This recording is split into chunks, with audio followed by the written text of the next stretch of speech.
ठीक है, तो सेल्स एरिया में सेल्स एरिया डेटा में जाने के लिए ये ज़रूरी है कि आपका सेल्स एरिया यहाँ डला हुआ रहना चाहिए, है ना? ये तो समझ में आ ही गया होगा आपको यस सर। कितना। ये नहीं डालेंगे तो सेल्स एरिया डेटा में नहीं जा सकते। तो सेल्स एरिया डेटा यहाँ से पता कर सकते हैं कि ये कस्टमर कौन सा सेल्स एरिया है। देन ओके करेंगे। ओके करने के बाद हम लोग सेल्स एरिया डेटा में चल जाएंगे। तो उस दिन ये सेल्स वाला टैब कंप्लीट हो गया था ना? Yes sir. ये पूरा बता दें। तो आप लोग बनाए कि नहीं? जो कॉन्फ़िग करने बोले थे कि अगर कोई चीज़ ना नहीं है, नया बनाना है तो कैसे बनाएंगे, वो सब किए हैं क्या? यस सर, किया है। विनोद जी, आप किए हैं? नहीं सर, हम तो नहीं कर पाए सर। क्यों नहीं कर पाए? वो कुछ सर इशू हो गया था सर, हॉस्पिटल जाना पड़ा इसकी वजह से।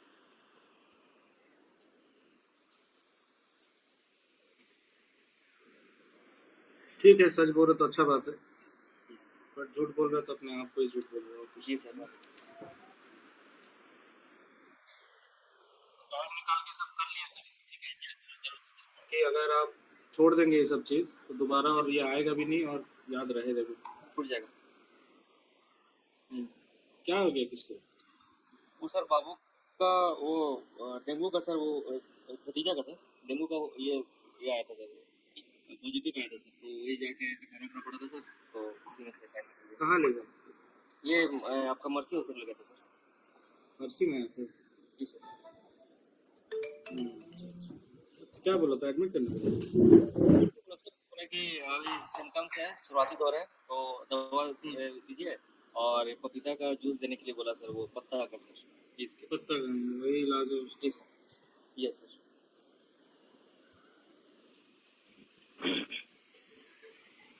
ठीक है, ध्यान रखिए, है ना? जी सर। तो कब गया था हॉस्पिटल और कब आए कि थोड़ा प्रैक्टिस नहीं कर पाए? सर गया तो थे सर, आपका ये कल ही गया था सर ऐसे। कल गए? जी सर। कल ऑफिस नहीं गए थे क्या? कंपनी तो रात ड्यूटी चल रहा था सर। तो नाइट शिफ्ट? जी सर। ठीक है, और राहुल जी आप किए कि नहीं? हाँ जी सर। नया कॉन्फ़िग किए हैं? हाँ सर, कॉन्फ्लिक्ट किए सर। जैसा आपने बोला था ना कि अगर सेल्स ग्रुप वगैरह पे अगर अपना बिजनेस के अकॉर्डिंग अगर नहीं मिलेगा तो ऐप बंद करके, तो उसमें एक दो किए हैं सर। और सेल्स ऑफिस से वगैरह जितना भी सर आपने कहा था ना कि वो उसमें, और ये जो अकाउंट एड कस्टमर है उस पर भी किए हैं सर। क्या बताया था मैंने अकाउंट एज कस्टमर का मतलब? सर वो अकॉर्डिंग टू कस्टमर से कि क्या का कस्टमर है, कि लॉयल कस्टमर है कि एवरेज कस्टमर है, उसके अकॉर्डिंग आप कस्टमर को आप उसमें कोडिंग के थ्रू आप मेंशन कर सकते हैं। किसमें? यही अकाउंटेड कस्टमर पे सर। नहीं, कुछ और मतलब है इसका? नहीं, इसका अकाउंटेंट कस्टमर का सर वो कस्टमर का कोड होता है सर, कि आपको कैसा पहचानेंगे बिजनेस से रिलेटेड, कि अगर हर एक कंपनी का वेंडर का एक अलग कोड होता है कि हाँ ये 245 जैसा एविनेट का है तो शायद 250 मेरा जायका पिकल का होगा, जैसा जेड बैटरीज का 299 होगा, उसके हिसाब से आप कंपनी को कोडिंग के हिसाब से आप ये कर सकते हैं। ये नंबर कहाँ से मिलता है? जी सर। ये नंबर जो यहाँ डाला हुआ है कौन देगा आपको? क्योंकि ये तो जनरेट नहीं होता है ये वाला नंबर ना। ये वाला नंबर ऑटोमेटिक जनरेट होता है। हाँ, ये वो वाला तो नंबर अपने आप कैसे जनरेट होता है। ये वाला कौन सर देगा? वो तो ये कैसे सर जनरेट MM वाला देगा ना सर। कस्टमर को तो हम लोग, कस्टमर तो SD वाला बनाता है और वेंडर तो MM वाला बनाता है।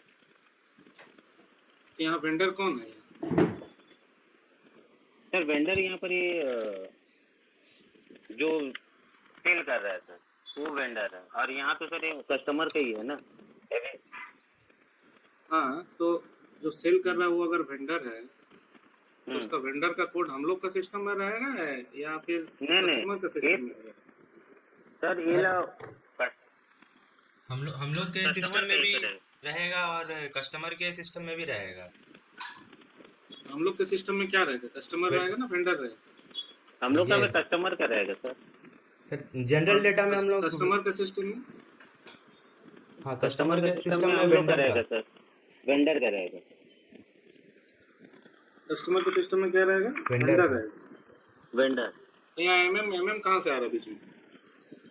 नहीं सर, आपने वो लास्ट क्लास में कहा था ना, तो वो चीज यह था कि हाँ, हम्म। कस्टमर का जो हम लोग कस्टमर वेंडर मटेरियल जो हो क्रिएट करते हैं, वेंडर एमएम वाला क्रिएट करता है, लास्ट क्लास में हाँ बोला था वेंडर सर। एमएम वाला क्रिएट करता है और कस्टमर का एचडी वाला क्रिएट करता है सर। तो ये जो 245 है ये क्या है? ये कस्टमर है ना वेंडर है? सर ये कस्टमर है सर। ये तो ये 245 क्या है? वेंडर होगा सर। वेंडर कोड है सर। किसके नजर से? सेलर के नज़र से। सेलर की नजर से सर। सेलर कौन है यहाँ? सेलर सर ये कंपनी कोड तो नहीं पता, जैसे मेरा कंपनी कोड जेड बैटरीज है, तो जेड बैटरीज सेलर हो जाएगा। तो ये जो 245 है ये जेड बैटरी का नंबर है या एबनेट का नंबर? सर जेड बैटरी का नंबर होगा। जेड बैटरी का नंबर किसके सिस्टम में? उसके सिस्टम में सर, कस्टमर के सिस्टम में होगा सर। वही कस्टमर के सिस्टम में जो जेड बैटरी वो जिस नाम से या जिस नंबर से सेव किया हुआ रहेगा, वो चीज़ हम लोग यहाँ पर देते हैं। तो कस्टमर के सिस्टम में मतलब एबनेट के सिस्टम में ये जो 245 है ये कस्टमर है कि वेंडर है? ये उसके लिए ये वेंडर है। एवनेट के लिए, जैसे एवनेट के लिए जेड बैटरीज वेंडर हो जाएगा,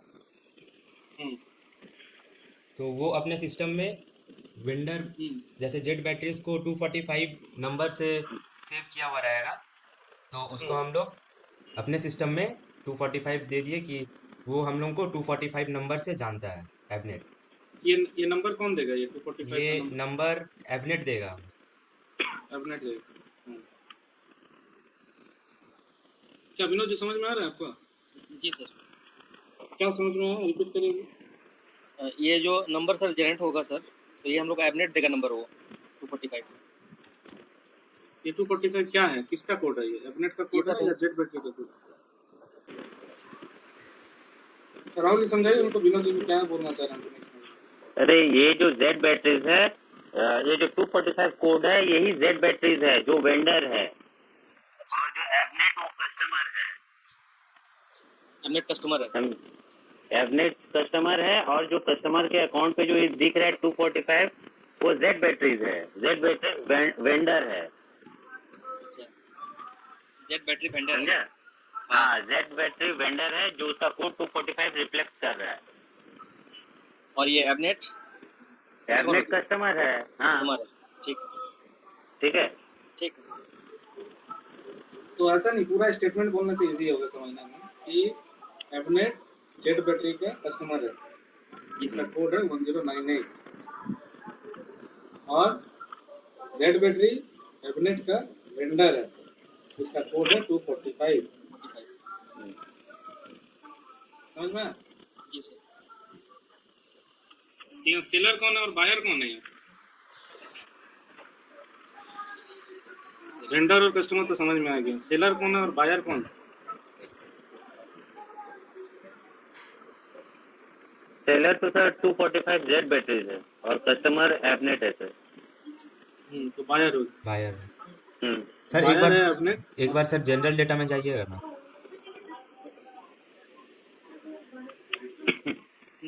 सर, कंट्रोल डेटा में जाइए सर। यहाँ पर जो वेंडर कोड जो मेंटेन होगा, ये हम लोग जिससे माल खरीद रहे हैं उसका वेंडर कोड मेंटेन करना होगा ना यहाँ पर।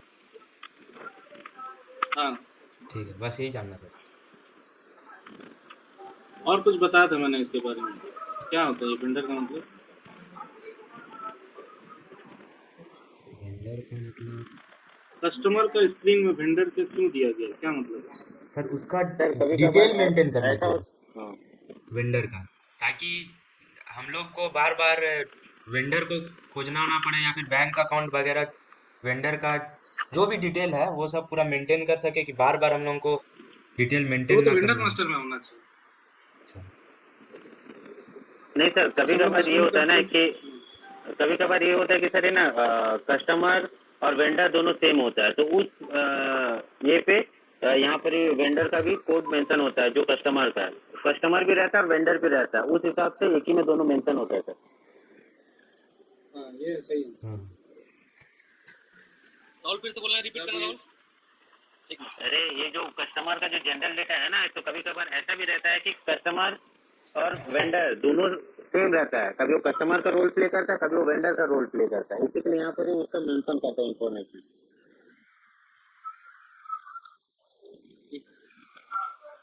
ऐसा कब होता है विनोद जी? जी सर। कब होता है ऐसा कि एक ही आदमी कस्टमर भी बन जा रहा है, वेंडर भी बन जा रहा है, चेहरा शकल चेंज कर लेता है क्या? कैसे नहीं क्या सर। होता है इसका मतलब?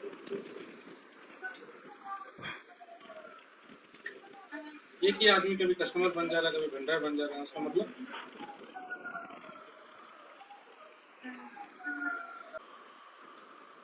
रिटर्न करने कुछ बेचने का बात। नहीं सर, बेचे तो नहीं है सर ऐसा कभी।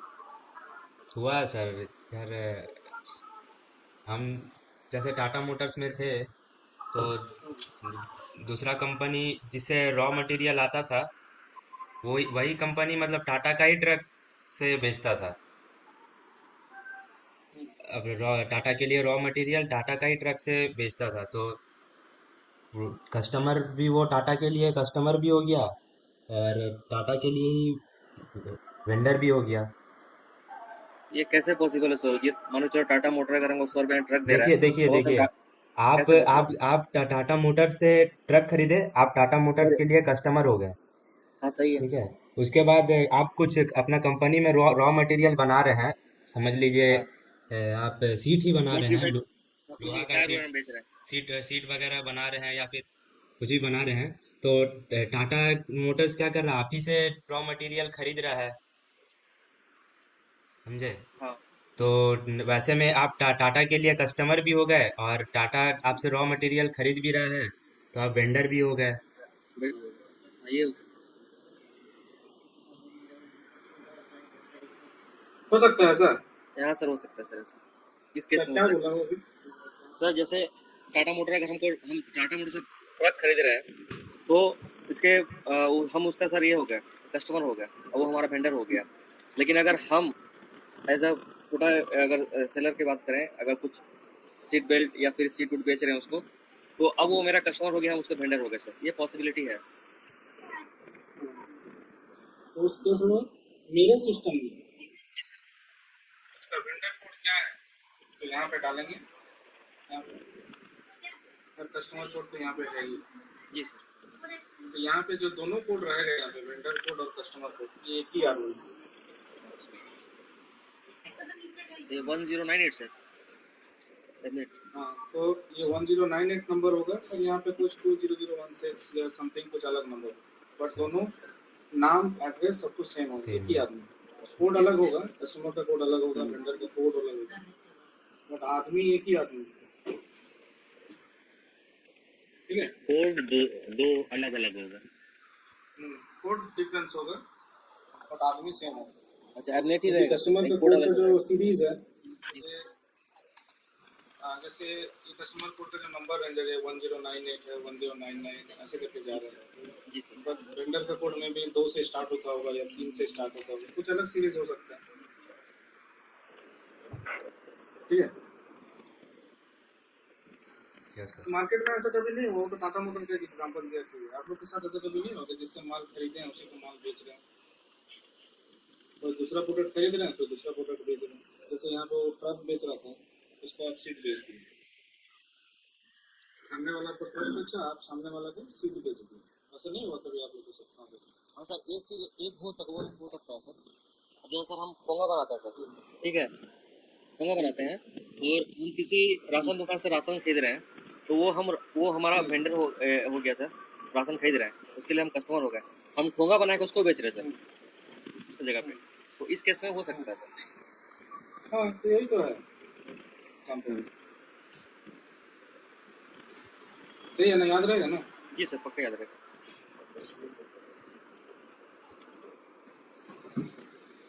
चलिए तो ठीक है, और ये वाला कहानी भी याद रहेगा होपफुली। जी सर। जी सर। Yes sir. चलिए तो आगे बढ़ते हैं शिपिंग की तरफ। तो शिपिंग में कुछ कुछ चीज़ इंपॉर्टेंट है, जैसे डिलीवरी प्रायोरिटी। ठीक है, तो डिलीवरी प्रायोरिटी क्या होता है शिपिंग में, यहाँ पे होता है डिलीवरी प्रायोरिटी। तो डिलीवरी प्रायोरिटी का मतलब है कि कस्टमर को कितना जल्दी मटेरियल चाहिए, तो यहाँ हम लोग सेट कर सकते हैं।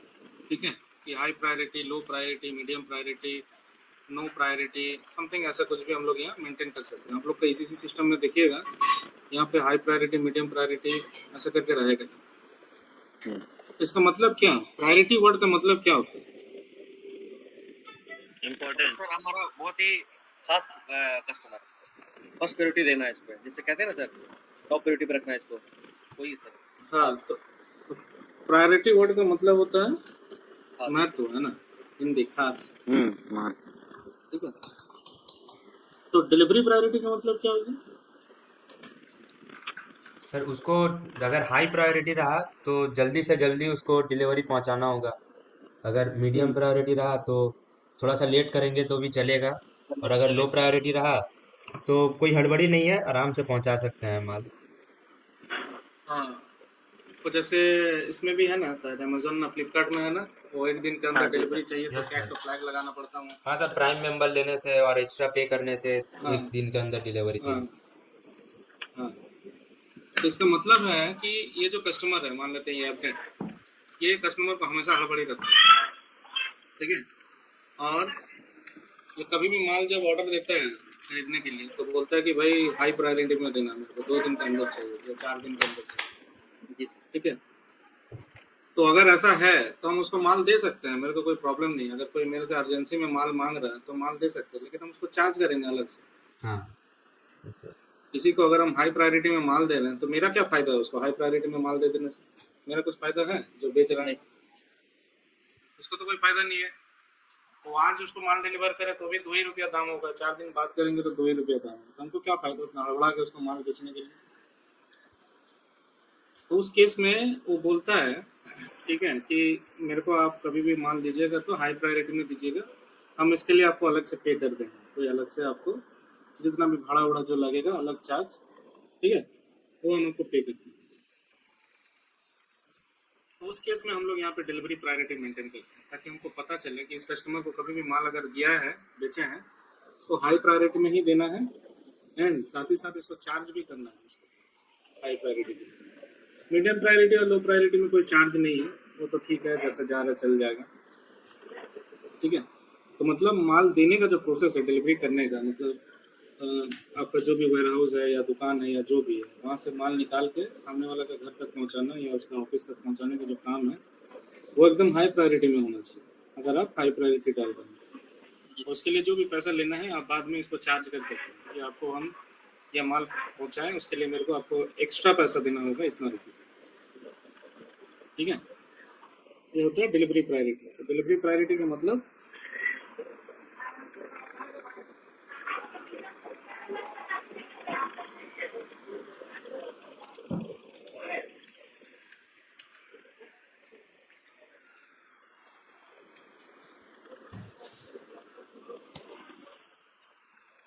ठीक है, तो मतलब कि कस्टमर को माल कब देना है, high priority, medium priority, low priority, ये इंपॉर्टेंट है। उसके बाद है शिपिंग कंडीशन। कंडीशन का मतलब क्या होता है? स्थिति, स्थिति सर। स्थिति होता है, यहाँ पे शर्त होता है, यहाँ पे स्थिति नहीं है, कंडीशन में यहाँ पे शर्त। शिपिंग वर्ड का मतलब क्या होता है? माल भेजना सर, शिफ्ट करना। माल भेज। शिप करना, मतलब माल को एक जगह से दूसरे जगह पहुंचाने का जो पहुंचाना। वर्ड है वो है शिपिंग। तो माल एक जगह से दूसरे जगह पहुंचाने का जो शर्त है वो है शिपिंग कंडीशन। तो क्या शर्त हो सकता है? सर जैसे आप बोले हाई प्रायोरिटी रहेगा तो एक्स्ट्रा चार्ज लगेगा, वो एक कंडीशन हो सकता है। और वो एक शर्त हो गया। और जैसे लो प्रायोरिटी में कोई चार्जेस नहीं लगेगा, वैसा भी हो सकता है। तो शिपिंग कंडीशन होता है कि किस तरह का कंडीशन है, कस्टमर के साथ क्या बात हुआ है, क्या डील हुआ है। ठीक है, और यहाँ पे भी हम लोग अलग अलग कोड बना सकते हैं, Z1, Z2, Z3, Z4 something. यहाँ पे जैसे स्टैंडर्ड कंडीशन मतलब नॉर्मल है कि ठीक है, आपको जो नॉर्मल रूल है हम लोग का कि जब माल डिस्पैच होगा तो आपको हम बाय रोड माल बेचेंगे, भेज देंगे आपके घर तक या ऑफिस तक। और अगर हाई प्रायोरिटी तो आपको अलग से पे करना पड़ेगा, मीडियम और लो में कुछ पे करने की जरूरत नहीं। तो ये हो गया स्टैंडर्ड कंडीशन। उसी तरह से रिटर्न का कुछ कंडीशन हो सकता है कि जब आप मेरे को माल रिटर्न करिएगा तो उसका पैसा आपको अपने से, मतलब उसका जो कोरियर वगैरह का जो चार्ज है या जो लॉजिस्टिक चार्ज है, आप बस से भेजिए, टेम्पो से भेजिए, ट्रक से भेजिए, उसका खर्चा आपका है, मेरा हेडेक नहीं है। तो हम लोग जो रिटर्न करते हैं फ्लिपकार्ट अमेजोन में, तो उसका पैसा लगता है क्या? नहीं सर, नहीं नहीं लगता। सर। लेकिन जब माल आता है तब तो पैसा लगता है कुछ कुछ केस में। शिपिंग हाँ चार्ज। सर, शिपिंग चार्ज लगता है। शिपिंग चार्ज लेता है ना। जी सर। कुछ लिमिट रहता है, कभी कभी प्रोडक्ट में कि 500 के ऊपर होगा तो नहीं लगेगा, 1000 के ऊपर होगा तो नहीं लगेगा, बट कभी कभी लगता भी है। तो उसका पेमेंट कौन करता है, सेलर या बायर? कस्टमर करता है। कस्टमर करता है, बायर बायर करता है करता है। सर। तो जब माल रिटर्न होगा तो उसमें भी तो माल को पहुंचाने का तो कुछ ना कुछ चार्ज लगेगा ना, कुरियर के थ्रू जाएगा, यस सर। कौन देगा उसका चार्ज? उसका फ्लिपकार्ट और सर अमेजोन में वो तो फ्री में सेलर उसका लेके चल चार्ज जाते सर फ्लिपकार्ट वाला बियर करता है। फ्लिपकार्ट वाला बियर करते हैं, तो हमारे इस केस में कौन बियर करेगा? ये वो कस्टमर करेगा सर। कंडीशन रह सकता है सर, कस्टमर बियर करेगा या हाँ, वो डिसीजन लेना होगा, कस्टमर बियर करेगा या सेलर बियर करेगा, ठीक है ना। तो इस तरह से हम लोग कंडीशन बना सकते हैं यहाँ पे, ठीक है, कि शिपिंग का क्या रूल होगा, कैसे होगा, क्या होगा, माल आएगा तो कौन देगा, माल जाएगा तो कौन देगा, इस तरह से, ठीक है।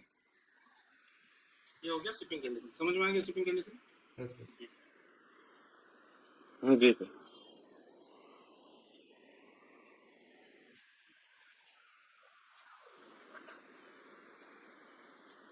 ठीक है, तो इसको लिख देते हैं, शिपिंग कंडीशन भी एक इम्पोर्टेंट चीज है।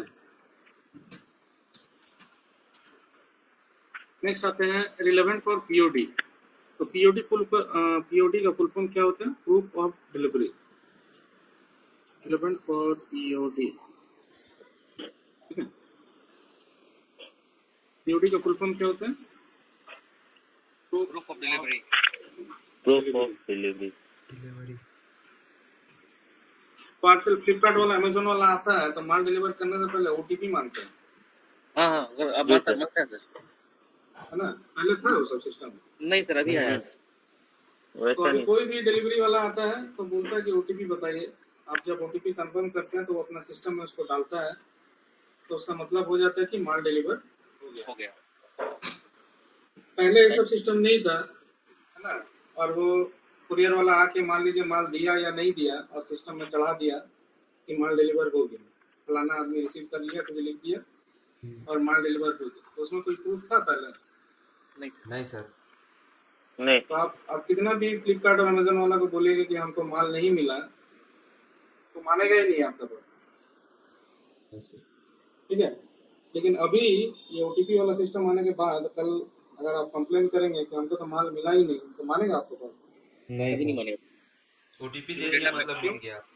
क्योंकि डेटा मेंटेन हो चुका है, हाँ, आप ले चुके हैं आप। तो ओटीपी किस नंबर पे आते हैं? जिस नंबर में बुकिंग किया रहता है, उसी पे वो लोग ओटीपी भेजता है। तो जब आप ओटीपी कंफर्म करते हैं और ओटीपी मैच कर जाते हैं तो इसका मतलब है कि सही आदमी के हाथ में सही पार्सल गया है।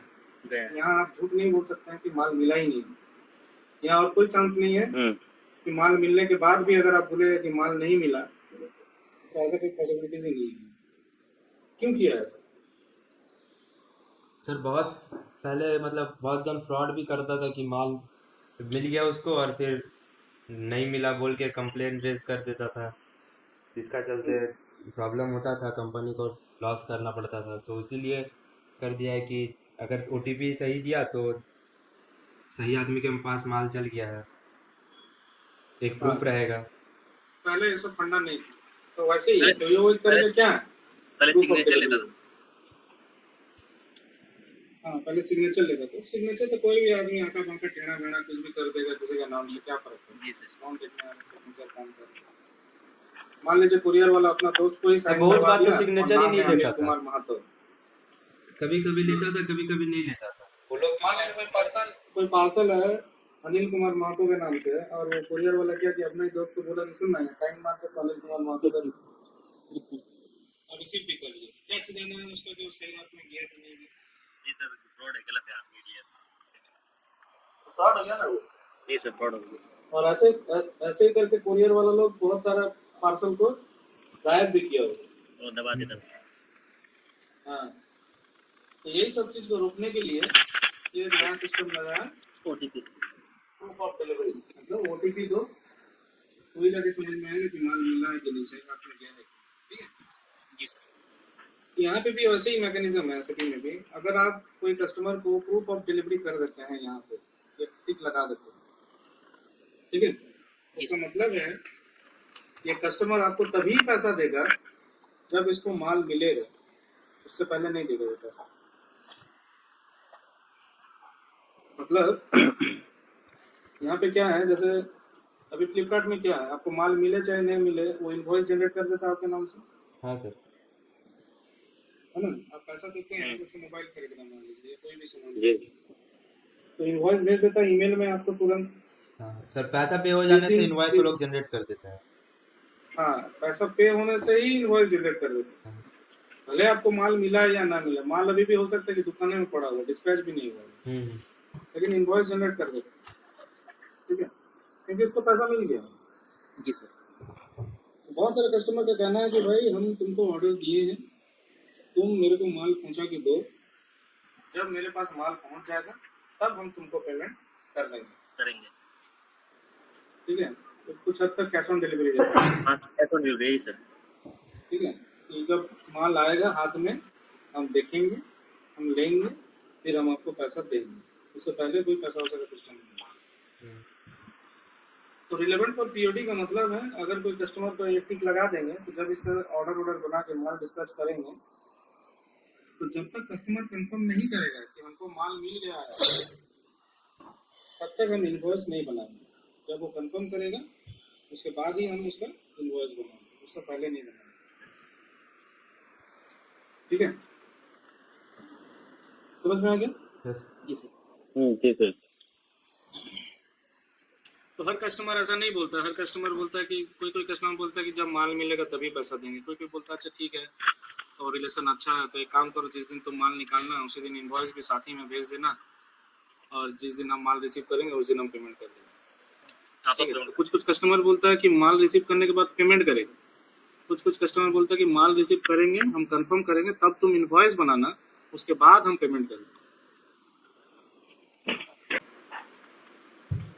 ओके, तो ये क्या है टाइम फ्रेम के लिए कि कितना दिन में माल पहुंच जाना चाहिए इसके पास। तो यहाँ पे दिन लिखना है, 30 दिन में, 45 दिन में, ठीक है। तो एक अंदाजा तो होगा ना कि ये कस्टमर जहाँ से माल खरीदेगा तो इतना दिन में पहुंच ही जाएगा, तो वो डेट के लिए मतलब डे टैगलाइन। हाँ। नेक्स्ट आता है पार्सल डिलीवरी। तो रिलेवेंट फॉर पीओडी हो गया, उसके बाद है पार्सल डिलीवरी सेगमेंट में complete delivery required.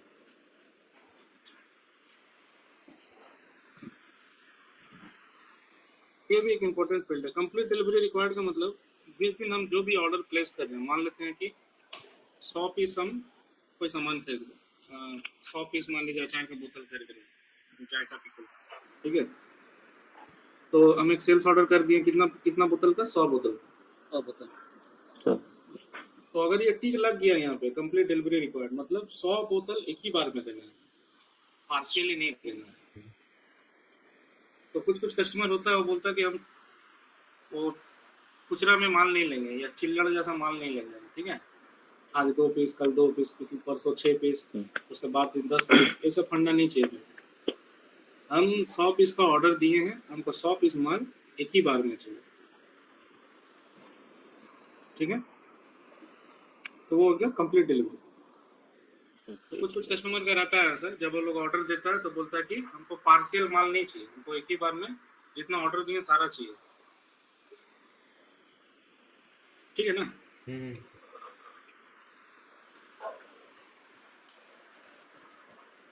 Complete delivery required, यहाँ टिक लगा देंगे तो ये इंपॉर्टेंट हो जाएगा, कंप्लीट डिलीवरी रिक्वायर्ड हो जाएगा। देन है पार्सल डिलीवरी पर आइटम। इसका मतलब है कि कंप्लीट डिलीवरी नहीं चाहिए मेरे को, पार्सल डिलीवरी चाहिए। हम 100 पीस का ऑर्डर देंगे और आप मेरे को 2 पीस, 6 पीस, 4 पीस ऐसे करके आप माल दे सकते हैं। खुजरा में यहाँ इसके अंदर में जाएंगे, यहाँ पे अभी ब्लैंक है ये, ठीक है, यहाँ कुछ वैल्यू नहीं डाला हुआ, कुछ नहीं डाला हुआ ऊपर में, कुछ नहीं डाला हुआ का मतलब क्या है कि पार्सल डिलीवरी अलाउड। यहाँ पे दूसरा भी वैल्यूज है जैसे ए बी सी डी ऐसे करके है, ठीक है। तो अगर आप चाहते हैं कि नहीं ओनली कंप्लीट डिलीवरी अलाउड, ठीक है, कंप्लीट डिलीवरी मतलब 100 में 100 एक ही बार में 100 का 100 चाहिए। डी डालने का मतलब है आप कितना भी बार में दीजिए, 100 पीस का ऑर्डर है 100 बार में दीजिए, कोई प्रॉब्लम नहीं, ठीक है। बी का मतलब है कि एक ही डिलीवरी में भेजिए और क्वांटिटी जो होगा 100 का। ऑल्सो विद क्वांटिटी 0, एक ही डिलीवरी बनाइए और 0 क्वांटिटी होने से भी चलेगा, इसका कोई मतलब नहीं बनता इसका, ठीक है। तो माल आप जो भी दे रहे हैं, पार्सली देंगे या कंप्लीट देंगे, ये उसी के लिए मैक्सिमम पार्सल डिलीवरी पर आइटम, ठीक है।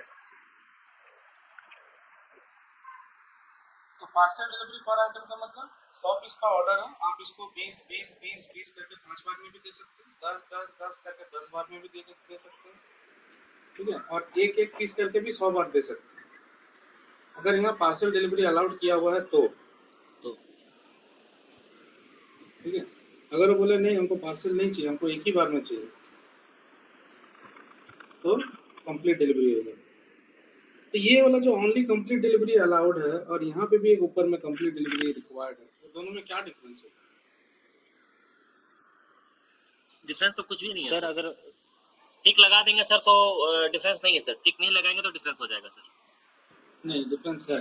डिफरेंस क्या है, कोई एक कस्टमर है आपको ऑर्डर दे रहा है, जी सर। ऑर्डर क्या चीज़ का दे रहा है, 100 पीस अचार का बोतल का दे रहा है, जी सर। तो एक ही ऑर्डर है, एक ऑर्डर में क्या आएगा, 100 पीस अचार का बोतल।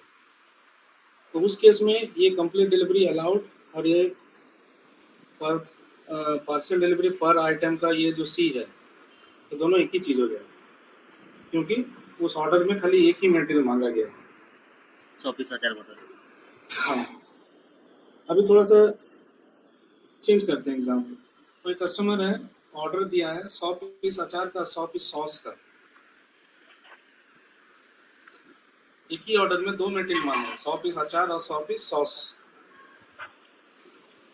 और अगर यह टिक लग गया तो उसका मतलब क्या हो गया, मतलब सर बोलना चाह रहे 100 हैं कि पीस 50। अचार जी सर। 100 पीस सॉस एक ही बार में चाहिए उसको।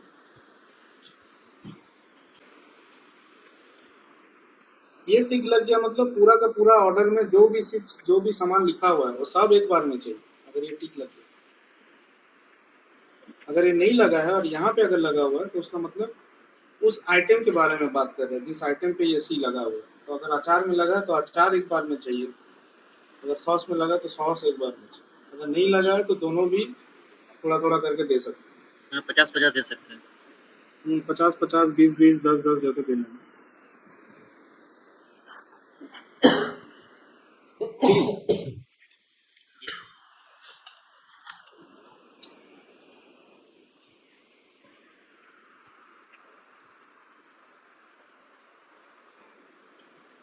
तो कितना बार में दे सकते हैं उसको भी यहाँ सेट करना। अब 100 पीस अचार है तो आप बोलेंगे कि हम 100 बार देंगे एक एक करके बोतल, तो ऐसा थोड़ी होता है। यहाँ पे हम डाल सकते हैं कि कम से कम 4 बार में देना है, उससे ज़्यादा नहीं। 100 पीस अचार मांगे तो उसका मतलब ये थोड़ी कि साल भर देते ही रहेगा हर रोज एक एक करके। यहाँ हम डाल सकते तो हैं कि कितना कस्टमर का मैक्सिमम है। रिक्वायरमेंट का हिसाब से है। ये बोलता है कि भाई कम से कम 4 बार में दे देना, ठीक है, उससे ज़्यादा नहीं। 100 पीस तुम एक बार में नहीं दे पा रहे, हमको समझ में आ रहा है, लेकिन 4 बार से ज़्यादा नहीं होना चाहिए 100 पीस कंप्लीट करने के लिए, ठीक है। समझ में आया? सिंगल डिजिट नंबर ही देता है, डबल डिजिट नहीं देता। नहीं, लास्ट 9 ही होगा, उससे ज़्यादा नहीं। तो मैक्सिमम पार्सल डिलीवरी कितना होगा, 9, उससे ज़्यादा नहीं, ठीक है। 9 मीन्स 9 टाइम ना सर। 9 टाइम, हाँ। कभी कभी पूछता है इंटरव्यू में कि मैक्सिमम पार्सल डिलीवरी हम लोग कितना कर सकते हैं, आपका आंसर होगा नहीं, उससे ज़्यादा नहीं कर सकते। ठीक है, ठीक है सर। समझ में आ गया? तो लिख लेते हैं। जी सर। तो कंप्लीट डिलीवरी रिक्वायर्ड हो गया, पार्सल डिलीवरी पर आइटम, मैक्सिमम पार्सल डिलीवरी। ठीक है, अब आते हैं टॉलरेंस में। ये वर्ड सुने हैं कि नहीं कभी, टॉलरेंस? हाँ सर, टॉलरेंस सुने हैं सर। क्या होता है टॉलरेंस का मतलब? जैसे सर, हाँ टॉलरेंस मतलब कि सर इतना से इतना के बीच में सर। कहाँ सुने हैं tolerance? हम लोग सर ITI किए थे ना सर, मैकेनिकल फिटर से, तो हम लोग का सर एक शाफ्ट होता है सर, जो गेज से नापते हैं। वो गेज में सर कुछ माइक्रोन सेट रहता है सर, ठीक है। तो उसमें से बताया जाता है कि हाँ इतना से इतना टॉलरेंस होना चाहिए, बस इतना से इतना बीच का 60 माने कि आपका कटिंग होना चाहिए। एक CNC मशीन से कटता था सर, तो उसे गेज से नापा जाता था सर। जी सर। यहाँ पे टॉलरेंस का मतलब क्या है? और किसी को पता है टॉलरेंस क्या, सुने हैं, देखे हैं?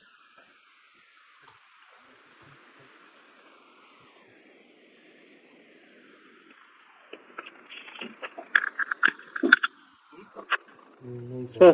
वो जो विनोद जो बोला सर वही है सर, जैसे कि हमारे कंपनी में भी जैसा क्वालिटी के लोग सब है जो गेज वाले एक मशीन से जो नापते हैं कि टॉलरेंस मेरे को जैसा 1350 बिट्स में अगर कॉल करता है तो 1353 ही जाना चाहिए, 1353 से ज्यादा बिट्स नहीं होना चाहिए, नहीं तो टॉलरेंस एक्सेस हो जाएगा। तो टॉलरेंस का भी एक लिमिट रहता है कि आप 1350 का बिट है तो आप 1353 विड तक ही आप इसको टॉलरेंस के लिमिट तक ही आप ले जा सकते हो, उससे ज्यादा हुआ तो सर होल्ड हो जाएगा वो कॉइल। सर तो वैसा ही है। तो इसके केस में ऐसा नहीं होगा, जैसे अगर कोई कस्टमर 100 पीस सॉस मांगा तो आप उसको 101 पीस दे देंगे? नहीं सर। दे देंगे ना? 99 पीस देंगे क्या? हाँ वो दे सकते हैं सर, क्योंकि टॉलरेंस के अंदर आ रहा है वो। हाँ, टॉलरेंस के अंदर डालेंगे। 100 पीस मांगा तो 99 कह देंगे, मारेगा नहीं आप? हाँ सर, तो रिलेशन खराब हो जाएगा। हाँ, 100 फ्रॉड पीस कर मांगा रहे तो 100 हैं। पीस देंगे ना। हाँ सर। ठीक है, लेकिन कोई ऐसा प्रोडक्ट है जो कि पीस में नहीं है, मान लेते हैं कि मीटर में है। लीटर में जी सर। मीटर मीटर मीटर या लीटर जो भी बोलिए, मीटर। ठीक है, या इंच में है, इस तरह का कोई यूनिट में है। ठीक है, मान लेते हैं लोहा ही ले लेते हैं। ठीक है, तो कस्टमर मान लीजिए कि कस्टमर मान लीजिए ये कॉइल का ही अगर हम बात करें, ठीक है, तो कॉइल का जब ऑर्डर बनता है वो टन में बनता है। ठीक है, जी सर। जो ये कॉइल कॉइल जो टाटा स्टील बनाता है ना, उसका वेट यूनिट क्या है? टन, मैट्रिक टन या टन बुक। तो टन कितना होता है पता है आप लोग को? 1000 किलो में सर 1 टन। 1000 1000 किलो से 1 मतलब टन। जी 1 टन। 1000 ठीक है, किलो। तो जो कॉइल जब प्रोडक्शन होता है, जब कॉइल बनाया जाता है टाटा स्टील में, तो कैसे बनता है? वजन के हिसाब से बनता है। ठीक है, टन के हिसाब से उसका प्रोडक्शन होता है, और उसका शेप एंड साइज रहता है, थिकनेस इतना होना चाहिए, विड्थ इतना होना चाहिए, लेंथ इतना होना चाहिए, ऐसे करके वो कॉइल बनाता है। तो कॉइल प्रोडक्शन हो गया, कॉइल रोलिंग हो गया, कॉइल रेडी हो गया बिकने के लिए। ठीक है, अभी किसी कस्टमर को कॉइल खरीदना है, तो टाटा स्टील को ऑर्डर दिए, तो बोला कि मेरे को मान लीजिए कि 70 टन का कॉइल चाहिए, 70 टन का कॉइल का ऑर्डर दिया। तो जो एक कॉइल होता है, एक कॉइल का मोटा मोटी एवरेज जो वेट होता है वो होता है वही 18-20 टन के आसपास होता है उसका, एक कॉइल का जो वेट होता है। ठीक है, अब वो कस्टमर कितना मांगा? 70 टन मांगा। कितना मारा? तो 70 को अगर हम 18 से भी डिवाइड करते हैं तो कितना कॉइल लगेगा उसको? सर 18 चौक चार चार बार में साढ़े चार सर, सर, 4 बार साढ़े में चार। 18 चौक 72, 4 बार में होगा सर, लेकिन अब क्वांटिटी कम करना पड़ेगा क्योंकि मांगा गया 70, तो हो जाएगा सर 72 18 हिसाब से सर। तो कितना? 2 टन एक्स्ट्रा होगा ना? हाँ सर, 2 टन एक्स्ट्रा चला जा रहा है सर। 2 टन एक्स्ट्रा जा रहा है। अब हम वो 2 टन एक्स्ट्रा ना जाने के लिए क्या करेंगे? 2 टन को काट देंगे, जी सर। तो वो भी एक हेडेक है कि 2 टन लेगा कौन? हाँ कटिंग हो जाएगा। तो कटिंग हो जाएगा। एक सीट को मान लीजिए हम काट देते हैं कॉयल को, हम हिसाब किताब बराबर करने के लिए 70 के हिसाब से तो हम काट दिए उसको, 70 टन उसको मिल गया, वो खुश हो गया, जी सर। उसको कोई हेडेक नहीं है। तो जो 2 टन मेरा बचा अब उसको लेके हम क्या करेंगे, कौन खरीदेगा? हाँ वो तो लूज हो गया सर, लूज में दिया गया वो। तो लूज माल हो गया वो। जी सर। अब किसी को बेचेंगे भी तो वो बोलेगा कि सस्ता में दो उसको, हाँ वो प्रॉपर नहीं है ये। क्योंकि प्रॉपर नहीं है ना। जी सर। ये जो 2 टन है, ये 2 टन जो टॉलरेंस है वो टॉलरेंस के अंदर में आता है या टॉलरेंस के बाहर आता है? तो अगर हम बोलते हैं कि अनलिमिटेड टॉलरेंस, मतलब कुछ मत दे, कस्टमर 70 टन मांगा तो 72 टन दे दो उसको। कस्टमर 70 टन मांगा लेकिन वेट के हिसाब से मेरा जो है अगर 10 टन भी एक्स्ट्रा हो रहा है तो दे दो उसको और पैसा ले लो। ज्यादा माल दे रहा है तो पैसा भी लेंगे ना उसका। जी सर। तो कस्टमर कितना मांगा? 70 टन। 70 और हम उसको कितना डिलीवर कर रहे हैं? 75 टन या 80 टन, मोर देन दैट। क्योंकि हम कॉयल काट नहीं सकता, अब कॉयल में जितना है भाई तुमको लेना होगा, ठीक है? जी सर। तो पैसा भी लेना होगा, तो कस्टमर बोलता है कि नहीं हम पैसा ये नहीं देंगे, हम जितने मांगे हैं उतना ही देना है। तो अगर यहाँ टिक लगा हुआ है तो मतलब 70 मांगने से आप 100 भी दे सकते हैं, ठीक है? अगर टिक नहीं है जी सर। तो 70 में कितना देना है? 70 ही देना है, ठीक है जी सर। और अगर हम यहाँ पे लिख देते हैं कि 10% ऊपर नीचे चलेगा तो टॉलरेंस चेक करेंगे।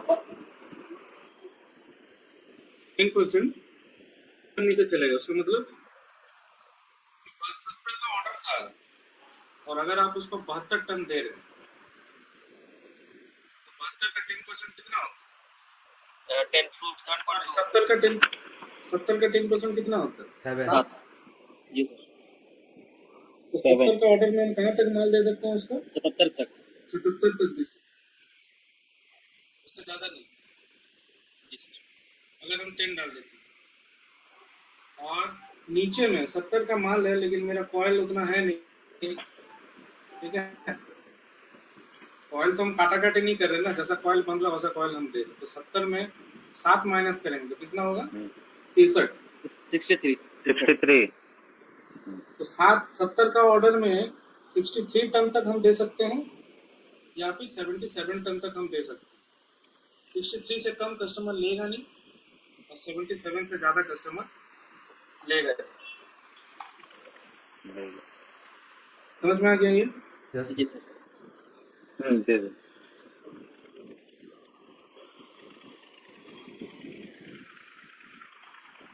समझ में आया? क्या मतलब हो गया फिर टॉलरेंस में? टॉलरेंस का मतलब सर कि अगर हम लोग को 70 टन को माल अगर सेल करना है तो कंपनी क्या करती है कि 10% एक्स्ट्रा लेके चलती है। तो या तो 10% ऊपर या 10% नीचे। अगर देना होगा तो हमको 70 का 10% 77 दे सकते हैं या फिर हम 63 उसको दे सकते हैं। इससे ज़्यादा नहीं, इससे कम हाँ, नहीं। क्योंकि हम काटा काटा नहीं कर सकते ना, मेरा सामान ऐसा नहीं है कि हम काट काट कर सकते। जी सर। क्वांटिटी मेरा फुल रहेगा। आप लोग के साथ कभी हुआ मार्केट में ऐसा कि कोई सामान खरीदने गए चाहिए हाँ जितना सर। उसने बोले ये तो बोला नहीं भाई ऐसा नहीं है?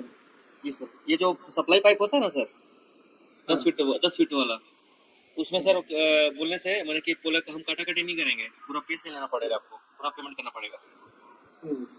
तो हम जो है लूज नहीं देते ये और लूज देंगे तो उसका अलग से चार्ज लगेगा। उसका जो प्राइस होगा उसका मैंने कि 1.5 गुना करके लेता है सर, ऐसा करके पर फीट ज़्यादा बढ़ जाता है उसका रेट। क्यों ऐसा करते हैं? क्योंकि उसको पता है कि उसको काट देगा ना तो पता नहीं और आम भरोसा टाइप से हो जाएगा। कब ना कब कस्टमर आएगा लेने के लिए दोबारा। हाँ, कब आएगा कोई ठिकाने नहीं। गोटा गोटी रहेगा तो गोटा गोटी लेके सब खुशी से चल जाता है। जी सर। ठीक है। तो ऐसा भी नहीं है कि उसको मिलेगा नहीं। अभी वो 2 टन का जो हम एग्जांपल दे रहे थे, जो छोटा मोटा व्यवसायी है वो 20 टन का कॉयल लेके क्या करेगा? समझ रहे हैं? सर। जी सर। 20 टन का कॉयल में मान लेते हैं 4 ट्रक बनता होगा, तो जो कंपनी ट्रक बनाता है उसके लिए तो ठीक है। जो कंपनी मान लीजिए कि स्टील का प्लेट ग्लास चम्मच ये सब बनाता है 20 टन का कॉइल लेके क्या करेगा? उसके लिए 2 टन का कॉइल काफी है, थाली चम्मच बर्तन बनाने के लिए इसके हम्म, अंदर। ठीक है, तो वो 2 टन का कॉइल होकर छोटा मोटा स्टील इंडस्ट्री को बेच देगा, जो लोग थाली चम्मच बनाते हैं। दुनिया भर का थाली, हम्म, दुनिया भर का चम्मच बन जाएगा, उसका 2 टन बन जाएगा ना। Yes sir. जी सर। ठीक है, तो ये है फंडा टॉलरेंस का। ट्रांसपोर्टेशन जोन बाद में बात करेंगे। नेक्स्ट आता है बिलिंग डॉक्यूमेंट। ठीक है, तो बिलिंग डॉक्यूमेंट में जो इम्पोर्टेंट फील्ड है वो ये 3 फील्ड है, सब invoice processing, rebate and price determination. But ये बहुत ज़्यादा यूज होता नहीं है, बट हम बता देते हैं। सब invoice processing, rebate and price determination. ये 3 फ्लैग का मतलब क्या है? जब हम लोग बिल बनाते हैं, जब इनवॉइस बनाते हैं, ठीक है, सिस्टम पर जो वैल्यू होता है कस्टमर मैनुअल इसको छोड़ दीजिए, कुछ खास नहीं है। ये क्या बोल रहा है कि जब अगर आप प्रिंट निकालेंगे इनवॉइस का, जब कस्टमर को ऑर्डर मिल गया, सब कुछ हो गया, अब हम लोग क्या करेंगे, इनवॉइस बनाएंगे। तो अगर आप मैनुअल प्रिंटिंग करेंगे, ठीक है, तो वहाँ पे वो प्रिंट में आना चाहिए, indicates the invoice for manual post processing should be printed out. ठीक है, मैनुअल इनवॉइस मेंटेनेंस, इनवॉइस अगर मैनुअली बनाना है तो उसके लिए ये टिक होना चाहिए। बहुत ज़्यादा यूज नहीं है इसका। ये इंपॉर्टेंट है। रिबेट, रिबेट वर्ड सुने हैं कभी? क्या होता है रिबेट? रिबेट मतलब छूट सर। हम्म, अगर आप मेरे से इतना किलो माल लेंगे या इतना लीटर माल लेंगे तो आपको हम रिबेट देंगे। रिबेट और डिस्काउंट में क्या अंतर है?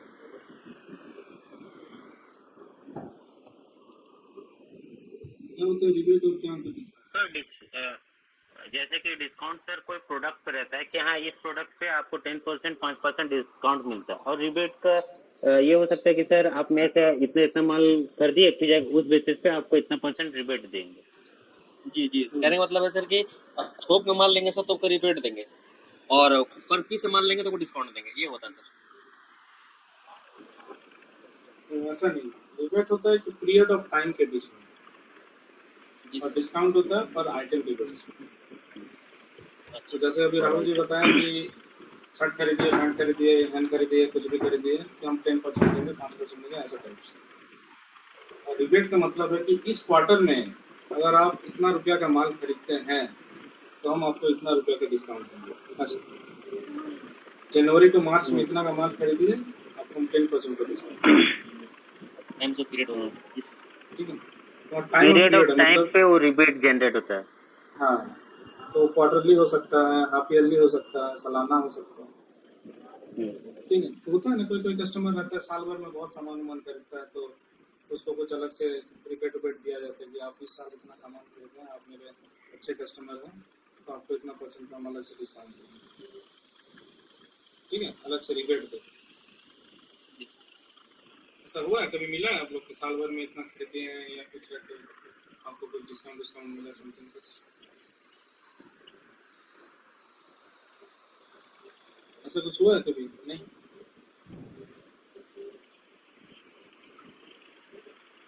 ये B2C के केस में बहुत कम ही देखने को मिलता है, ये B2B में मिलेगा, जहाँ बिजनेस से बिजनेस में माल बिकता है। बिजनेस पे। जी सर। ठीक है, हम लोग कितना ही रुपये का सामान खरीदते हैं? कोई भी दुकान से 1 लाख का सामान खरीदते हैं तो पूरे साल भर में 1 लाख का आप टीवी खरीद सकते हैं, 1 लाख का आप गाड़ी खरीद सकते हैं। वो तो वन टाइम इन्वेस्टमेंट है या वन टाइम प्रोसेस है, तो क्यों देगा आपको डिस्काउंट? देगा आपको। जी सर। आप मान लीजिए 1 लाख का गाड़ी खरीदने जाएंगे, तो अभी पूजा चल रहा है, तो बोलेगा कि अभी पूजा ऑफर है, ये वाला गाड़ी पे 10% का डिस्काउंट, ये मिल जाएगा आपको, लेकिन रिबेट नहीं देगा आपको। और अगर आप ग्रोसरी दुकान में भी माल खरीदते हैं, तो मान लेते हैं कि कोई अगर लिमिट लगा के रखा है कि मेरे दुकान से साल भर में आप 1 लाख रुपया का ग्रोसरी खरीदेंगे, तो साल का आखिरी में आपको 10% का डिस्काउंट। ऐसा तो कोई बोलता नहीं है, बट अगर कोई ऐसा बोलता है, ऑफर करता है, तो आदमी 1 लाख का माल तो खरीद सकता है ना मार्केट से, क्या? जी सर। अभी ग्रोसरी दुकान का मान लीजिए कि एवरेज हर महीना आप 6-7 हज़ार रुपये का सामान खरीदते ही होंगे कम से कम, जी सर। हो ही जाता होगा ग्रोसरी का सामान यस हर सर। महीना, हाँ जी सर। या उससे ज़्यादा ही होता होगा पहले, ठीक है? एवरेज उतना ही होता है सर। तो उसमें अगर कोई लालच देता है कि ठीक है आप तो 6-7 हज़ार रुपये का सामान खरीद रहे हैं, इसको साल भर में 1 लाख रुपये टच करा दो, तो आपको हम जो है 10% का रिबेट दे देंगे, ठीक है? वो लालच है एक्चुअली। रिबेट क्या होता है? लालच। लालच है, कस्टमर को लालच दिया जाता है, क्यों? अपना दुकान का माल ज़्यादा से ज़्यादा सेल करने के लिए। हाँ सर, ऐसा रहता है, जैसे 10,000 का शॉपिंग करने से 500 रुपया का ऑफ देंगे। तो कुछ हद तक रिबेट जैसा, लेकिन कुछ कुछ जैसे अभी बिग बाजार, कोलकाता बाजार, ये सब कपड़ा वाला जितना भी दुकान है, वहाँ पे जाइएगा तो वहाँ कुछ कुछ सामान में ऑलरेडी डिस्काउंट लगा हुआ है, बाय वन गेट वन, या फिर कोई सेक्शन है वहाँ पे देखिए कि 10% डिस्काउंट ऐसा ऑलरेडी लगा हुआ है, वहाँ कोई लिमिट नहीं है 10,000। जी सर। अब 10,000 पे खरीदिए या मत खरीदिए, अगर वो कपड़ा आप उस सेक्शन से खरीद रहे तो डिस्काउंट आपको मिलेगा ही मिलेगा, रहता है ना? हाँ सर। जी सर। लेकिन अगर लिमिट लगा दिया है कि 10,000 के खरीदने से एडिशनल आपको 10% का डिस्काउंट मिलेगा, तो वो हो गया रिबेट, ठीक है? लेकिन वो भी एक्चुअली रिबेट नहीं है, क्योंकि रिबेट में ऑलवेज एक पीरियड रहता है। हाँ, अगर वो ऐसा बोलता है कि ये दुर्गा पूजा का फेस्टिव सीजन जो चल रहा है, मान लीजिए कि 8 अक्टूबर से लेकर 31 अक्टूबर के अंदर अगर आप 20,000 का सामान खरीदते हैं तो आपको 10% का डिस्काउंट दिया जाएगा, ये हो गया रिबेट, ठीक है? क्लियर है ना? जी सर। जी सर। और नेक्स्ट है प्राइस डिटर्मिनेशन, क्या बोलता है एक बार देख लेते हैं।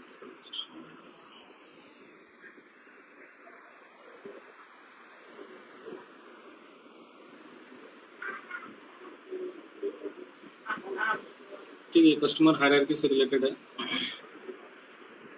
उसको बाद में समझते, अभी नहीं समझ में आएगा।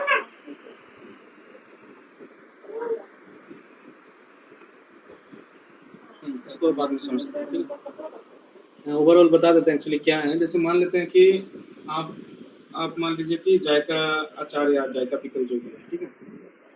और आपका कस्टमर है टाटा स्टील। टाटा स्टील नहीं है, आपका कस्टमर है टाटा सन्स। टाटा सन्स क्या है? टाटा सन्स सबसे ऊपर वाला जो पार्ट है टाटा का, जो ग्रुप ऑफ कंपनी, वो है टाटा, ठीक है? अब उसके अंदर में टाटा स्टील है, टाटा मोटर है, टाटा ब्लू स्टेप है, टाटा ग्रोथ है, दुनिया भर के टाटा की कंपनी, ठीक है? तो अगर ये टाटा होता ये कस्टमर, टाटा। और अगर वो आपके साथ कोई बिजनेस डील करता कि भाई तुम जब भी मेरे को अचार देगा तो 10 रुपया करके दो, आप ओके करते हैं? अगर आपको ओके रहता है कि हाँ ठीक है आपको 10 रुपया करके, अगर ये टिक लगा हुआ रहेगा तो सिर्फ यही नहीं, इसके अंडर में इसका जितना भी कंपनीज है इन सभी को 10 रुपया करके देना होगा। ये होता है प्राइस डिटरमिनेशन। मतलब जिस कस्टमर के साथ आप डील कर रहे हैं उसका जितना भी सिस्टर कंसर्न है, तो जितना भी और कंपनीज है, वो कंपनी भी कल के दिन अचार खरीदने आएगा तो आपको कितना रुपए करके देना है? 10 रुपए 10 करके ही रुपया। देना। अगर ये टिक लगा हुआ रहेगा तो, अगर ये नहीं रहेगा तो आप टाटा स्टील से 10 रुपया करके ले लीजिए, उसको 10 रुपये में माल बेचिए, टाटा मोटर्स को 20 रुपये में बेच दीजिए, टाटा ग्रोथ सबको 40 रुपये में बेच दीजिए, किसी को कोई फर्क नहीं पड़ता, हम्म। ठीक है? लेकिन अगर ये टिक लगा हुआ है तो पूरा ऑर्गेनाइजेशन के लिए जो भी रेट होगा वो एक ही रेट है। तो कैसे होगा, क्या होगा, उसका अलग से एक चैप्टर है, बाद में देखेंगे। समझ में आया? जी सर। ठीक है। तो किसी को माल बेच रहे हैं, अगर ये टिक लगा हुआ रहेगा तो उसका जितना भी सिस्टर कंसर्न है सभी के लिए सेम रेट हो जाएगा, नहीं रहेगा तो आप सबको अलग अलग रेट से अलग बेच अलग सकते रहेगा। हैं। ये हो गया 3 चीज। इनवॉइस डेट, इनवॉइस डेट देख लेते हैं।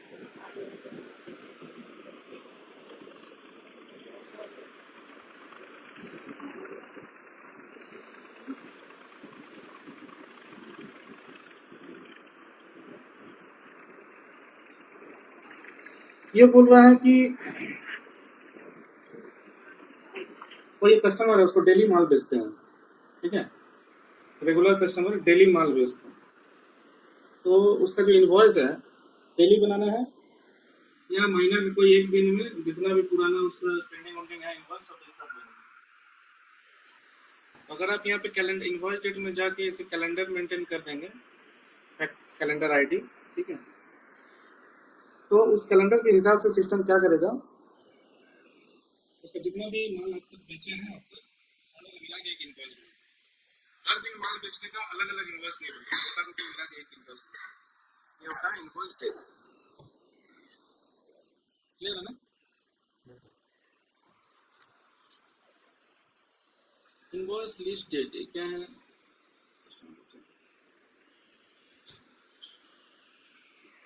हाँ, ये भी वही चीज़ है। ये सब मोस्टली यूज़ होता नहीं है, यहाँ पे भी वही आपको इनवॉइस लिस्ट डेट डालना है, तो यहाँ पे भी वही कैलेंडर ही डालना है, ठीक है। और ये वही बताता है कि डेली बनाना है या एक ही बार में बनाना है। और बिलिंग प्लान टाइप क्या है, तो माइलस्टोन बिलिंग है। अच्छा, ये भी चैप्टर आएगा बाद में बात करेंगे इसके बारे में।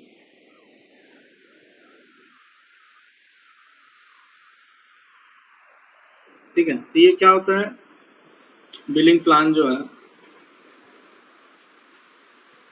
तो जैसे आप लोग घर बनाते हैं, तो ठेकेदार से घर बनाते हैं, उसको पेमेंट कैसे करते हैं? तो वीकली क्या हिसाब से करते हैं उसको? वीकली बेसिस पे सर, हर शनिवार का शनिवार या हर रविवार जो तय करें सर।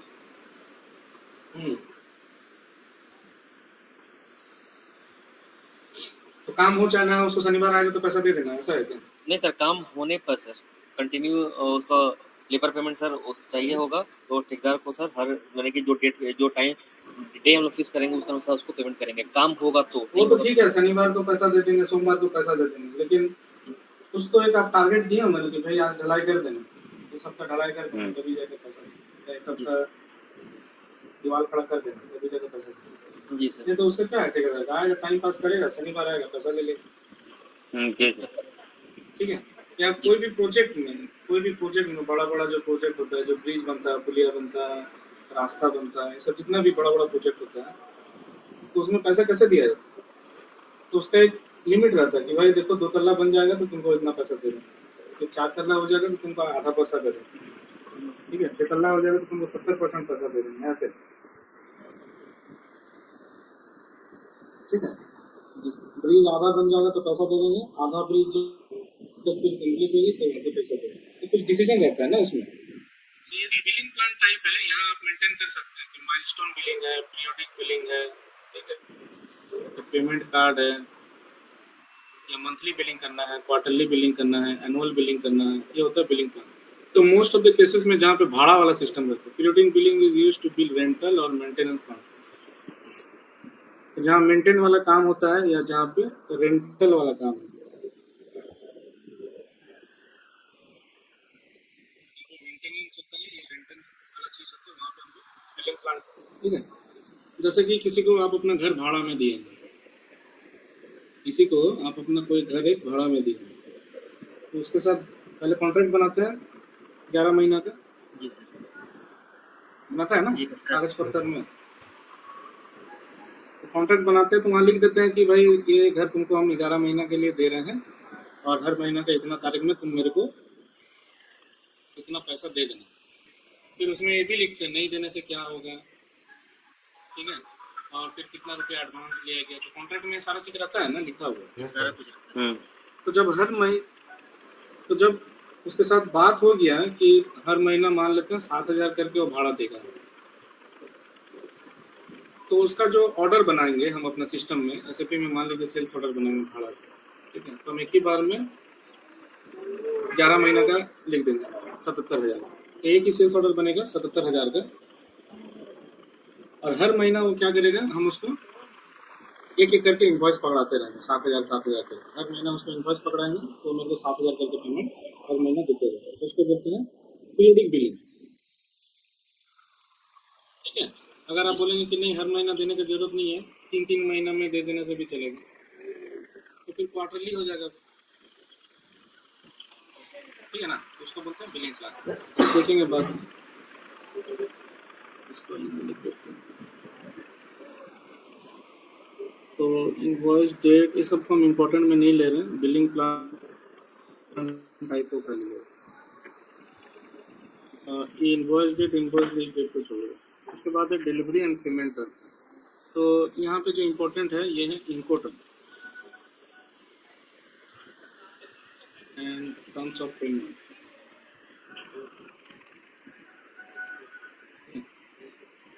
इनको term and terms of payment का मतलब क्या है?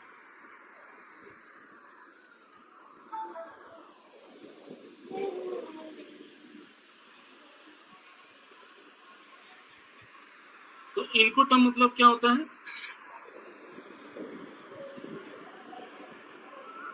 इनको टर्म का मतलब होता है कि ये एक वर्ड है, मतलब इंटरनेशनल चैम्बर ऑफ कॉमर्स, ठीक है, जो आईसीसी होता है, तो पूरा वर्ल्ड लेवल पे एक ऑर्गेनाइजेशन है जिसको बोलते हैं इंटरनेशनल चैम्बर ऑफ कॉमर्स। ठीक है, जैसे जमशेदपुर में भी है चैम्बर ऑफ कॉमर्स, है ना जमशेदपुर में। जी सर, जी सर। ये चैम्बर ऑफ कॉमर्स में क्या होता है, जितना भी बिजनेसमैन लोग रहता है ना, वो लोग अपना यहाँ बैठक होता है। बैठक मीटिंग उठक होता वगैरह है, होता क्या डिसीजन लेना है, कैसे मार्केट चलाना है, ऐसा बहुत सारा का मीटिंग होता है। फिर जब भी आप कोई रेपुटेड दुकान खोलते हैं, ठेला खोलने से चैम्बर ऑफ कॉमर्स के पास जाने का जरूरत नहीं है, जरूरत नहीं। ठेला वाला लोग। बट अगर आप कोई स्टैब्लिश दुकान खोल रहे हैं, जैसे बिष्टुपुर साक्षी में कोई बढ़िया दुकान खोल रहे हैं, तो आपको यहाँ पे जाके रजिस्टर भी करना पड़ेगा। उससे फायदा क्या है, आपके साथ कल का अगर कुछ गलत हो रहा है तो ये लोग हेल्प करेगा, ठीक है। तो चैम्बर ऑफ कॉमर्स का काम क्या है, ये लोग संभालता है पूरा बिजनेस में, कि आपको पानी बिजली इतना रुपया में मिलना चाहिए, कोई कहीं आपको गलती से ज़्यादा तो चार्ज नहीं कर रहा, कोई थाना वाला तो आपको कुछ डिस्टर्ब नहीं कर रहा, ठीक है। जी जी। तो इस तरह का बहुत सारा चीज़ रहता है जब आप कहीं पे बिजनेस करता है। तो चैम्बर ऑफ कॉमर्स के साथ जुड़ने से वो एक कमेटी है, वो एक यूनियन है जो आपको हेल्प करता है, और उसका कुछ रूल है, ठीक है। और रूल के अंदर में रह के आपको भी खरीद बिक्री करना है। अभी मान लीजिए कि आप एक कपड़ा का दुकान खोले, ठीक है। अब आप देख रहे हैं कि मान लीजिए कि पीटर इंग्लैंड का शर्ट का दाम है 1200 रुपये, ठीक है। अब आप क्या कर रहे हैं, कहाँ से माल ला रहे पता नहीं, और मार्केट में 200 रुपया करके पीटर इंग्लैंड का शर्ट बेच रहा है। तो जो आदमी मार्केट में पीटर इंग्लैंड का शर्ट बेच रहा हो, तो जाके कंप्लेन करेगा, उसका तो मार्केट आप ठप कर दिए ना। जी सर, बाजार खत्म। ठीक है, 1200 रुपये सामान आप 200 रुपये में बेच रहे हैं, तो बाकी लोग के पास तो कोई कस्टमर जा नहीं रहा है, उन लोग का बिक्री बाटा बंद हो गया। ये चैम्बर ऑफ कॉमर्स वाले का काम क्या है, ये सब चीज़ दिखता है, लोग रेट उठ दिखता है, कौन सही रेट से बेच रहा है, क्या कर रहा है, नहीं कर रहा है, कितना डिस्काउंट दे रहा है, तो बहुत कुछ चीज़ है। उसी तरह से होता है इंटरनेशनल चैम्बर ऑफ कॉमर्स, ये पूरा वर्ल्ड लेवल पे देखता है कि कौन आदमी क्या बेच रहा, नहीं बेच रहा, कैसे बेच रहा, कितना दाम रखा है, ठीक है। ये देखने का काम है इंटरनेशनल चैम्बर ऑफ कॉमर्स। यहाँ पे जो इनको टर्म जो वर्ड है, इनको टर्म, ठीक है, इसका क्या मतलब होता है। तो जो बिजनेस आप यहाँ पे कर रहे हैं ग्लोबल लेवल पे, चाहे आप इंडिया में कर रहे हो चाहे इंडिया के बाहर कर रहे हैं, तो कुछ एक आपका एक इनको टर्म होता है, ठीक है। तो वो टर्म क्या होता है, वो होता है FOB, जैसे फ्री ऑन बोर्ड, या फिर हो सकता है EXW, ठीक है। यहाँ पे बहुत सारा है, जैसे देखिए EXW,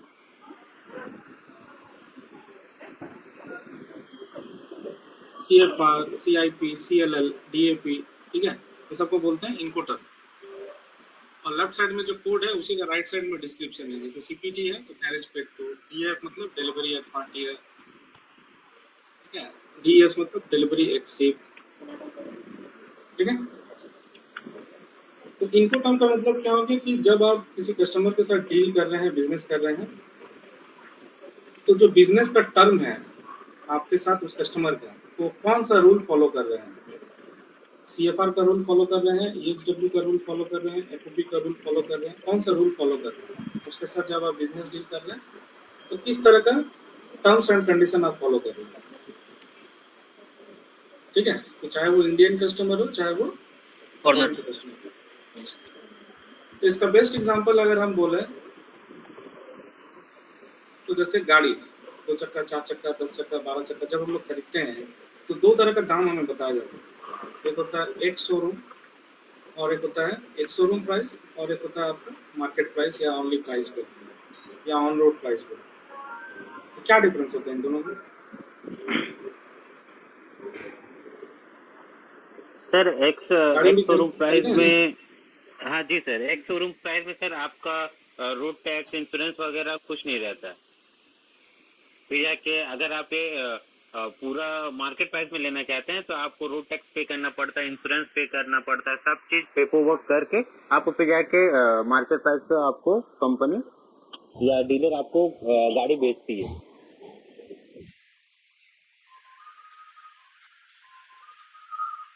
एग्जांपल ठीक है, कमर्शियल एग्जांपल ठीक है, हमको एक शोरूम प्राइस मतलब सिर्फ गाड़ी का दाम है हम्म और ऑन रोड प्राइस का मतलब उसमें आपका 15 साल का टैक्स इंश्योरेंस, और इंश्योरेंस वगैरह सब कुछ रजिस्ट्रेशन, लेके वो हो जाता है, रजिस्ट्रेशन वगैरह सब जोड़ जाड़ के वो होता है ऑन रोड प्राइस। तो एक शोरूम का प्राइस हमेशा कम रहता है compare to on road price. और एक शोरूम का प्राइस में आप गाड़ी खरीद नहीं सकते थे, क्योंकि गाड़ी हमेशा आपको रास्ता में चलाना है। तो गाड़ी तो आप खरीद लेंगे एक शोरूम प्राइस में, बट वो गाड़ी को आप रास्ता में चला नहीं सकते, क्योंकि अपना टैक्स भर रहे हैं और ना ही वो इंश्योरेंस लगा रहे हैं। ठीक है, तो कोई भी शोरूम वाला आदमी आपको एक शोरूम प्राइस में कभी भी गाड़ी नहीं बेचता। नहीं सर। ठीक है, जी। ये तो हो गया कॉमर्शियल चीज। बट यहाँ पे और एक चीज है, जब आप गाड़ी खरीदते हैं, गाड़ी मान लीजिए आप खरीद लिए ऑन रोड प्राइस में और गाड़ी शोरूम के बाहर निकल गया, आपको गाड़ी को धो धा के रेडी उडी करके पेपर ऊपर बन के सब कुछ हो गया, गाड़ी का चाबी आपको दे दिया गया, चाबी लेकर खुशी खुशी गाड़ी को शोरूम के बाहर निकाल के रोड में खड़ा किया।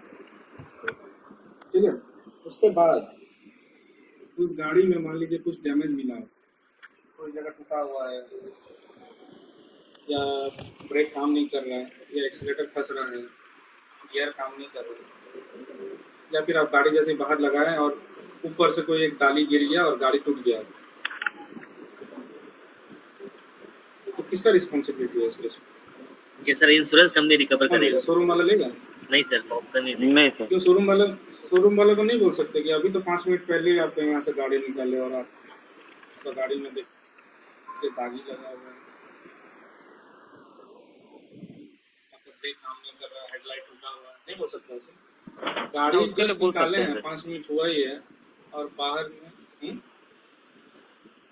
5 मिनट हुआ ही है और बाहर निकालने के बाद हम इंस्पेक्शन किए तो हमको पता चला कि गाड़ी का हेडलाइट टूटा हुआ है, तो क्या करेगा? चेंज कर देगा क्या? फिर जाके वो बोलेगा कि सर ठीक है मैं इंश्योरेंस वाले चेंज से करेंगे बात नहीं करके, सर उसके लिए टाइम लगेगा सर, वो इंश्योरेंस के लिए फिर अप्लाई कर देगा। इंश्योरेंस कवर करेगा उसके सर। हाँ, तो यही है terms and condition business. X यहाँ वर्ड देख रहा है ना, EXW, ये वही चीज है। जब हम आपको माल बेच रहे हैं, जैसे ही मेरे गेट से माल निकल गया वो आपका तो मेरा रिस्पॉन्सिबिलिटी खत्म। खत्म। उसके बाद गाड़ी चोरी भी हो जाए, गाड़ी टूट भी जाए, फूट भी जाए, उससे मेरे को कोई लेना देना। अब वो रिस्पॉन्सिबिलिटी किसका होगी? कस्टमर की। ठीक है, तो अगर किसी को हम माल बेच रहे हैं EXW लगा के, मान लेते हैं टाटा स्टील का ही, टाटा स्टील का कोई कस्टमर को हम ट्रक के थ्रू कॉयल हम निकाल रहे हैं, जैसे ही टाटा स्टील का गेट से वो कॉयल निकलता है और कोई भी रीजन से वो अगर कॉयल चोरी भी हो जाता है तो टाटा स्टील का प्रॉब्लम नहीं है उसको देखना। अगर कस्टमर बोलेगा कि नहीं हमको तो माल मिला नहीं, तो टाटा स्टील पे हाथ खड़ा कर देगा, हमको पता नहीं, ट्रांसपोर्टर को पकड़ो, मेरा गेट से तो निकला है, देखो उसका रिकॉर्ड मेरे पास है, तो बोल देगा। ठीक है, तो गेट से जैसे ही माल निकल जाता है तो जो सेलर है उसका रिस्पॉन्सिबिलिटी खत्म हो जाता है। वैसे ही अगर आप गाड़ी भी निकाले हैं 5 मिनट पहले, बाहर लगा के रखे ही थे और कोई चोरी करके निकल गया 5 मिनट, तो शोरूम वाला उसका कोई रिस्पॉन्सिबिलिटी नहीं लेगा, क्योंकि वो गाड़ी आपको बिक चुका है। ठीक है, तो एक EXW का मतलब है कि माल बेचने के बाद मेरा गेट से निकलने का। वर्क्स का मतलब क्या होता है? WRKS, वर्क्स मतलब प्लांट होता है, जहाँ पे मैन्युफैक्चरिंग होता है उसको वर्क्स बोलते हैं। ठीक है, जी सर। जहाँ पे मैन्युफैक्चरिंग होता है उसको वर्क्स बोलते हैं। तो जैसे ही मेरा वर्क जहाँ पे हो रहा है, जहाँ मैन्युफैक्चरिंग हो रहा है, वहाँ से जैसे ही माल निकला गेट से, तो उस माल का रिस्पॉन्सिबिलिटी अब मेरा नहीं है, चाहे वो चोरी हो, टूटे फूटे, जो भी हो। अब आपको किसके साथ बात करना है? अगर इंश्योरेंस किया हुआ तो इंश्योरेंस वाला के साथ बात करिए, अगर चोरी हो गया तो ट्रक ड्राइवर के साथ या ट्रांसपोर्टर के साथ बात करिए। मेरे पास घूम फिर के मत आइए कि आपका माल मेरे को मिला नहीं, क्या हुआ नहीं हुआ, उससे मेरा हेडेक नहीं है। ठीक है। उसी तरह से एक होता है फ्री ऑन बोर्ड, FOB।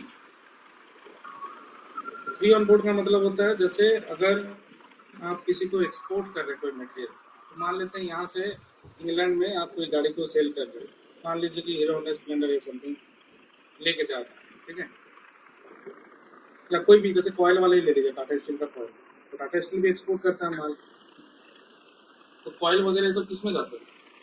पानी जहाज में जाता है, पोर्ट के इसमें शिप में जाएगा है ना, शिप में। फ्री ऑन बोर्ड का मतलब शिप तक का रिस्पॉन्सिबिलिटी मेरा है। पहुँचाने तक। टाटा स्टील बोलता है कि हम शिप तक माल पहुंचा देंगे, शिप तक चोरी होगा, डैमेज होगा, कुछ भी होगा, उसका जिम्मेवारी मेरा है। लेकिन जहाज तक पहुंचाने के बाद समुद्र में वो डूब जाएगा या समुद्र से कोई उसको चोरी करके लेके जाएगा, तो क्या होगा वो सब हमको नहीं पता। जहाज में चढ़ाने तक का रिस्पॉन्सिबिलिटी मेरा है, जहाज में चढ़ने के बाद मेरा प्रॉब्लम नहीं है। ये होता है इनपुट फंड, ठीक है। उसी तरह से एक होता है कॉस्ट एंड फ्रेट। तो माल पहुंचाने का जो भी कॉस्ट है और जो भी फ्रेट है उसका रिस्पॉन्सिबिलिटी मेरा। उसी तरह से कॉस्ट, इंश्योरेंस, फ्रेट। माल पहुंचाने का कॉस्ट और इंश्योरेंस माल का, अगर चोरी वोरी हुआ, डैमेज हुआ, और फ्रेट सब मेरा। इस तरह से बहुत सारा टर्म है और ये सब का कुछ न कुछ मतलब है। तो डिटेल्स में जानना है तो आप गूगल में क्या करेंगे, सर्च करेंगे।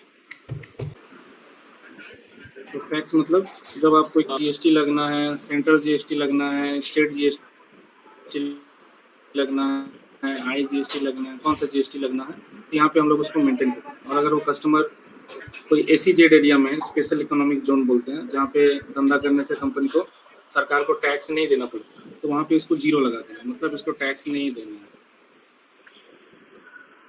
ठीक है, समझ में आया? तो टैक्स का मतलब है कि ये जो कस्टमर है, ये कस्टमर से टैक्स लेना है कि नहीं, अगर लेना है तो कौन कौन सा टैक्स लेना है उसको यहाँ पे हम लोग मेंटेन करते हैं। तो इसका भी आएगा एक चैप्टर, बाद में देखेंगे इसको। उसके बाद है डॉक्यूमेंट। तो डॉक्यूमेंट में कुछ करना नहीं है, डॉक्यूमेंट फिलहाल के लिए यूज नहीं करना है। एंड है पार्टनर फंक्शन। तो पार्टनर फंक्शन आप लोग को पता ही है, कोई भी कस्टमर बनाता है तो 4 पार्टनर फंक्शन ऑटोमेटिक बनता है, sold to, bill to, payer and ship to. ठीक है। और अगर आप एडिशनल कोई नया शिप टू भी इसमें असाइन करना चाहते हैं तो कर सकते हैं। ये वाला हम लोग देखेंगे बाद में प्रैक्टिकल करके ये कैसे। जैसे कोई एक कस्टमर है, उसका 2 शिप टू एड्रेस है, मतलब उसका 2 प्लांट है 2 जगह। तो जब माल खरीदता है तो कभी बोलता है कि यहाँ भेज दो, कभी बोलता है वहाँ भेज दो, तो उसको यहाँ पे हम लोग को मेंटेन करना पड़ता है। एक कस्टमर का मल्टीपल शिप टू हो सकता है, एक कस्टमर का मल्टीपल बिल टू भी हो सकता है, एक कस्टमर का मल्टीपल पेयर भी हो सकता है, बट एक कस्टमर का सिर्फ एक ही सोल्ड टू है। ठीक है। तो मल्टीपल बिल टू पार्टी हो सकता है, कभी कोई बिल दे देता है, कभी कोई बिल देता है, कभी पेयर का भी वैसे ही है, कभी कोई पेमेंट करता है, कभी कोई पेमेंट करता है। और शिप टू एड्रेस मतलब उसका बहुत सारा जगह में उसका यार्ड है या वेयर हाउस है, तो कभी जुफ्लाई वाला एड्रेस में मंगाता है, कभी साक्षी वाला एड्रेस में, कभी आदिपुर वाला एड्रेस में। तो एक आदमी का मल्टीपल शिप टू हो सकता है। ठीक है जी सर। तो ये देखेंगे बाद में, इसका प्रैक्टिकल देखेंगे।